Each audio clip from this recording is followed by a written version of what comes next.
Hey guys, it's Adam, aka Swimming Bird, and welcome back again for another snapshot. We got it one day early today. This is 12W42A for Wednesday, October 17th.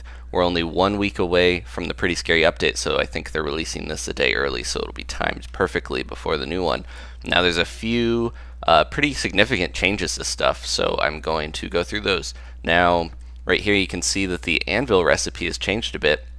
Instead of costing 6 iron blocks, it only costs 3, and then these are just changed to ingots, so that's a lot easier for us, making them more cost effective. Now the anvils have been changed in general. They're just cheaper to use now.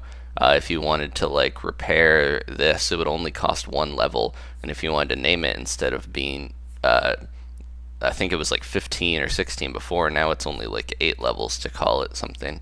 So that's a lot better. But they've also added some other features, like the fact that you can use a material with whatever tool you're repairing to repair it rather than have to have a whole separate one.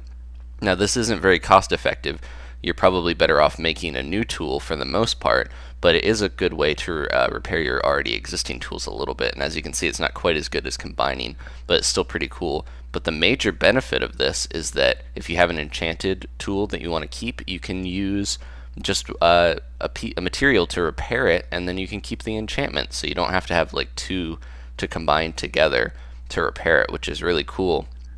The naming system, as you can see here, they've added italics to the names so that you can tell them apart from what its default name is, just to not confuse new players. I think I just did some silly names for this stuff. And if you go in here, they changed some of the text color too. Now if I was going to rename this like hot dogs or something, you can see because it's a whole stack, it would be too expensive in levels for me to do, so they added that in red text there.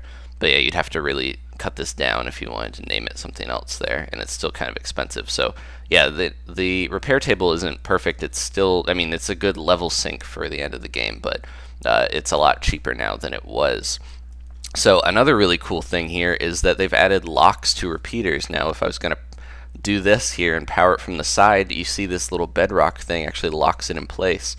That means that I can't send a signal through, or if I have the signal on, I can lock it on, and then if I turn this off, it'll be locked on like that, which is pretty cool. You can do it a variety of ways here, and there's a user named Fincheppa on Reddit who created this using this lock system. He created a little bit of a pulse lengthener, so you can see this actually lengthens the amount of time that it stays, and I can even extend it a little bit if I throw another piston here. I think this will make it a bit longer. But this lock is just kind of ways to make redstone extended, or just you know, lock signals into place and stuff. It's just kind of a cool way that I think a lot of people are going to use for their redstone contraptions. And the last big thing over here is that I'm going to release a few bats into this cave here, or this cage. I made a little cage for them to show that man, some of those must have died. Oh, they might be glitching out and getting through because these are half blocks. But anyways, the bats, they used to actually trample crops, and they fixed that so they don't trample crops anymore. That way they won't be pests. But they also changed so that they do not trigger tripwires or pressure plates, which some people were using for like locks on doors that you would have to have a bat to fly through, you know, triggering stuff. But I think in general this is a better change, because bats could get into your traps and trigger them before, you know, if you have like an adventure map or something, and you don't want that to happen. So yeah, bats are now even more of an ambient creature because they can't trigger a lot of stuff. And that's mostly it. There's a lot of bug fixes though, like significant stuff like on PvP disabled worlds, you can't kill people with a fire aspect sword, burning them to death.